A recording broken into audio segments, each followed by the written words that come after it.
नगरपालिका नगरपंचायत निवडणुकीच्या काळामध्ये निर्माण झालेल्या कुरबुरी मिटवत भाजप आणि शिवसेनेनं आगामी निवडणुका महायुतीमध्येच लढवायचं ठरवलेलं आहे। मात्र जागा वाटपावरून या दोन्ही पक्षांमध्ये अडण्याची शक्यता आहे। सत्तेतील भागीदारी, महापौर पदासह इतर महत्त्वाची पदं आणि सत्ता वाटपाबाबत दोन्ही पक्षांमध्ये तिढा कायम आहे। अशातच कल्याण डोंबिवली मनपासाठी भाजपनं 55 ते 60 जागांवर दावा केल्याची माहिती सूत्रांनी दिली आहे। मात्र भाजपच्या या मागणीला शिंदेंच्या शिवसेनेचा तीव्र विरोध आहे।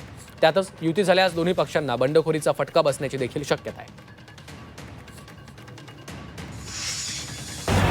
फक्त 55 जागाची मागणी का करेल भाजप? शेवटी भाजप एक महत्वाचा पक्ष आहे, अशी अजून कुठली मागणी केलेली नाही। कल्याण डोंबिवलीमध्ये मागच्या वेळेसही आमचे 42 जागा आल्या होत्या, त्याच्यामुळे आम्ही एक प्रमुख पक्ष आहोत। तिथे दोनच प्रमुख पक्ष आहेत, एक शिवसेना आणि दुसरा भाजप। बाकी तिसऱ्या पक्षाची तिथे कोणाचा फारसा काही वजूद नाहीये।